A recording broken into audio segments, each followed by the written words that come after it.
Hello friends, welcome back to the channel. इस video में हम लोग बात करेंगे अक्टूबर के सेकंड वीक के करंट अफेयर्स के बारे में। फर्स्ट वीक के current affairs they are already on the channel. ऊपर आई बटन पे लिंक आ रहा होगा, डिस्क्रिप्शन में भी मैं इसका लिंक दे दूंगा, उनको भी जाके देखिए। और इस वीडियो में हम लोग बात करेंगे सेकंड वीक के करंट अफेयर्स के बारे में। तो चलिए let's get started with the video. PM Narendra Modi launches Indian space association.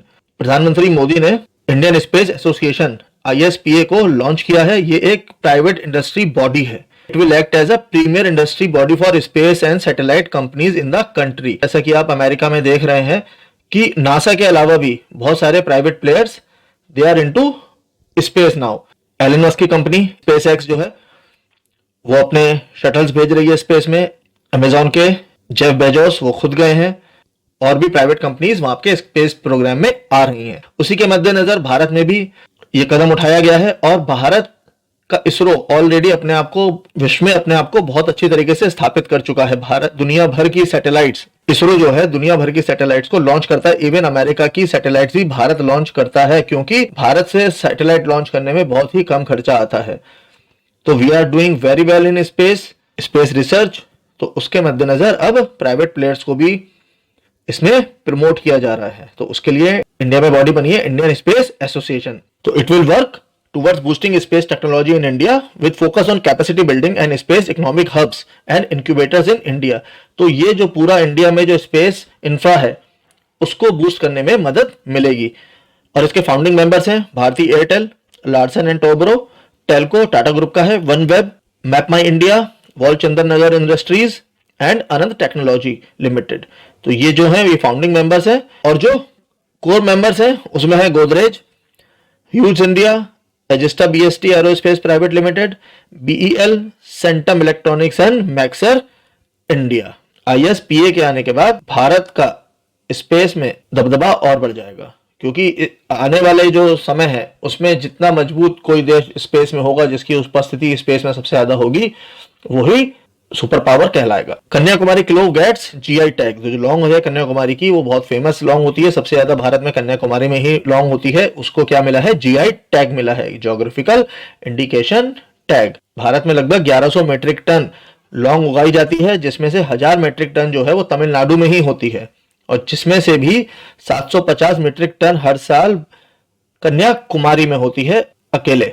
तो अब समझ जाइए कि ये जो कन्याकुमारी है ये हमारा एक हब है क्लोव का, लॉन्ग का। इसके अलावा भी तमिलनाडु में करूपुर कलमकारी जो पेंटिंग्स हैं उनको भी GI टैग मिला हुआ है। और कल्ला कुरिची जो वुड कार्विंग्स होती हैं उसका नाम है कल्ला कुरिची, उनको भी GI टैग मिला हुआ है। FIFA unveils 2022 under 17 women's world cup. तो जो वर्ल्ड बॉडी है फुटबॉल की फीफा, उसने भारत में होने वाले अंडर 17 वुमेन्स वर्ल्ड कप का जो मैस्कट है उसको अनवील किया है, जिसका नाम है ईबा। ईबा जो है वो एशियाटिक लाइनस है, जो कि रिप्रेजेंट कर रही है वुमेन पावर को। Will inspire women and girls to realise their potential. तो महिला सशक्तिकरण की बात हो रही है इस ईबा के थ्रू। और ये जो वर्ल्ड कप है ये भारत में अक्टूबर 11 से 30 में खेला जाएगा 2022 में। यहाँ 21 लिखा हुआ है, 2022 में। Former SBI chief Rajnish Kumar launches memoir. तो मेमोयर क्या होता है? तो जो यादें होती हैं, यादों को संजो के जो रखा जाता है किताब के शेप में, किसी भी तरीके से उसको रखा जा सकता है, फोटोग्राफ्स, उसको रिलीज किया है स्टेट बैंक के जो चेयरमैन है फॉर्मर रजनीश कुमार ने अपना मेमोयर लॉन्च किया है, जिसका टाइटल है the custodian of trust a bankers memoir. और इस बुक को पब्लिश किसने किया है? पेंगुइन रैंडम हाउस इंडिया ने। Adani takes over management of 3 airports. Adani जैसा आप सब जानते हैं कि अब एयरपोर्ट की देखरेख के बिजनेस में भी उतर आया है। Gautam Adani led Adani group has took over the responsibilities of the Jaipur international airport from AAI। तो AAI से इनको पूरा ये प्राइवेटाइजेशन हो चुका है सरकार ने, जैसा कि ये शुरू कर दिया था। तो इससे पहले अडानी ग्रुप ऑलरेडी लखनऊ, अहमदाबाद और बैंगलोर के ऑपरेशंस को देख रहा है। तो अब जयपुर के अलावा अडानी ग्रुप को गुवाहाटी और तिरुवनंतपुरम का भी एयरपोर्ट की देखभाल करने की जिम्मेदारी मिली है। और नेक्स्ट 50 साल, अगले 50 सालों तक की भारत सरकार ने इनको लीज दी है। RNECL acquires REC solar holdings. तो जो रिलायंस की जो सोलर विंग है, Reliance new energy solar limited, इसने 100% एक्वायर कर ली है REC सोलर होल्डिंग्स AS, जो कि REC ग्रुप का है, जो कि चाइनीज कंपनी है। और इन्होंने किससे लिया है उस कंपनी को? China national blue star company limited से $771 मिलियन में पूरा एक्वायर कर लिया है। तो पूरा ये बिजनेस उन्होंने आरईसी सोलर होल्डिंग का रिलायंस ने एक्वायर कर लिया है, जिसके बाद जो उनका टारगेट है 230 में 100 गीगावाट तक जाने का, उसको अब रिलायंस जो है वो आसानी से अचीव कर लेगा। टाटा, रिलायंस और अडानी तीनों ही सोलर बिजनेस में बहुत तेजी से अपने पैर पसार रहे हैं। Next is B. Gopal gets Satyajit Ray Award. Well-known Telugu filmmaker Bejawada Gopal has been chosen for the 4th Satyajit Ray Award for his contribution to Indian cinema. तो बेजावाड़ा गोपाल को सत्यजीत रे अवार्ड मिला है और इन्होंने कुल 32 फिल्में बनाई हैं, जिसमें 30 तेलुगु में है और 2 हिंदी में भी है। और ये अवार्ड देता है सत्यजीत रे फिल्म सोसाइटी केरला में, और इसमें कैश प्राइज मिलता है 10,000 रुपीज, एक मोमेंटो मिलता है और एक प्लेक मिलता है। अगला बात करते हैं, वो भी अवार्ड है आर्यभट्ट अवार्ड जो मिला है वो जी सतीश रेड्डी को मिला है। तो secretary DDR&D and chairman DRDO doctor G Satish Reddy has been conferred the prestigious Aryabhata award by the Astronautical Society of India ASI for his outstanding lifetime contribution to the promotion of astronautics in India. तो ये इनको एक life time award मिला है अपने contribution के लिए astronautics में। फिनलैंड के विल्टेरी बोटास ने मर्सिडीज की तरफ से पार्टिसिपेट करते हुए टर्किश F1 ग्रैंड प्री जीत ली है। सेकंड पर आए हैं रेड बुल की तरफ से नीदरलैंड के मैक्स वर्स्टैपेन, और थर्ड आए हैं बोटास के ही टीममेट मैक्सिको के सर्गियो पेरेज, और लुइस हैमिल्टन काफी पीछे रह गए हैं 5वें स्थान पर। Well-known Malayalam writer Benjamin has bagged the 45th Vayalar Ramavarma Memorial Literary Award for his book Manthalirili 20 Communist Varshangal।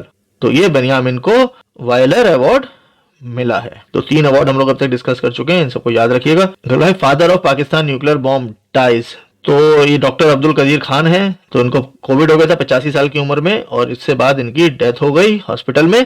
और ये father of Pakistan nuclear bomb कहा जाता है, इन्होंने पाकिस्तान के लिए न्यूक्लियर बॉम्ब बनाया था। और उससे ज्यादा ये जाने जाते हैं, कुख्यात हैं बल्कि जाने जाते हैं, क्योंकि इन्होंने न्यूक्लियर बॉम्ब बनाने का जो फॉर्मूला था वो नॉर्थ कोरिया और ईरान को बेच दिया। पाकिस्तान पर इंटरनेशनल दबाव पड़ा और इसके बाद इनको नजरबंद भी किया गया था। Tiger reserve in Chhattisgarh, Chhattisgarh का गुरु घासीदास नेशनल पार्क और Tamor Pingala wild life sanctuary है, उसको अब टाइगर रिजर्व घोषित कर दिया है। तो घोषित करता है नेशनल टाइगर कंजर्वेशन अथॉरिटी। तो इन्होंने गुरु घासीदास नेशनल पार्क और Tamor Pingala wild life sanctuary को टाइगर रिजर्व घोषित कर दिया है। तो ये मध्य प्रदेश और झारखंड के बॉर्डर पर स्थित है, और ये छत्तीसगढ़ का चौथा टाइगर रिजर्व है। पहले जो थे उदंती, सितंदी, अचानकमर और Indravati. Next is India UK joint company level military exercise. जैसे हम आपको पहले वीडियोस में बताते चले कि मैरीटाइम एक्सरसाइज वगैरह इंडिया बहुत कर रहा है, और उसके बाद मिलिट्री एक्सरसाइज भी बाकी कंट्रीज के साथ जॉइंट काफी कर रहा है। तो अभी उन्होंने शुरू करी है ये 6th edition of India UK joint company level military training, शुरू हुई है अजय वॉरियर नाम से। ये इसका नाम है अजय वॉरियर, ये याद रखने वाली चीज है, इसी को याद रखिएगा। और कहाँ हुई है? चौबटिया उत्तराखंड में। और this exercise in a part of initiative to develop interoperability and sharing expertise with friendly foreign nations. Tata group wins bid for Air India. Air India को टाटा ग्रुप ने ही शुरू किया था, तब ये टाटा एयरलाइंस के नाम से जानी जाती थी। It was founded by JRD Tata in October 1932। उसके बाद 1953 में जब ये नेशनलाइज्ड हो गई तब ये एयर इंडिया हो गई, और उसको 68 साल हो गए। 68 साल बाद वापस एक तरीके से जो ये एयर इंडिया है वो अपने घर में आई है, और टाटा सन्स ने बिड जीत ली है 180 बिलियन में, और 100% स्टेक इसमें टाटा ग्रुप ने ले लिया है। Palghar Wada Kolam rice gets GI tag. अभी हमने देखा कि कन्याकुमारी क्लोव को मिला था, और अब ये मिला है variety of rice widely grown in vada. Vada में जो पालघर डिस्ट्रिक्ट के उसमें यहाँ पर इसको राइस को मिलता है। ये थोड़ा सा ऑफ वाइट कलर का राइस होता है, वहां पर ही किस नाम से जाना जाता है? जीनी और झीनी राइस भी बोलते हैं इसको। तो ये वडा कोलम राइस है जिसको जीनी और झीनी राइस भी बोलते हैं, और इसको भी GI टैग मिला है। ये कहाँ का है? पालघर का। ये याद रखने वाली चीज है। Aishwarya Pratap Singh Tomar wins gold. तो ऐश्वर्या प्रताप सिंह तोमर जो यंगस्टर हैं इंडिया के, उन्होंने वर्ल्ड रिकॉर्ड के साथ मेंस 50 मीटर राइफल में ISSF जूनियर वर्ल्ड चैंपियनशिप में गोल्ड जीता है। ये कहाँ हुआ था? लीमा में, पेरू की कैपिटल। जो उन्होंने रिकॉर्ड ब्रेक किया है उसका स्कोर रहा उनका 463.4 के रिकॉर्ड स्कोर से उन्होंने इसको रिकॉर्ड को ब्रेक करके गोल्ड जीता है। तो फ्रेंड्स उम्मीद करते हैं ये वीडियो भी आपको पसंद आया होगा। और अब हमारे इस मंथ के 2 वीक बचे हैं, उन दोनों के भी करंट अफेयर्स आपको संडे के दिन मिल जाएंगे। तब तक चैनल पर बने रहिए और सपोर्ट करिए। Thank you so much.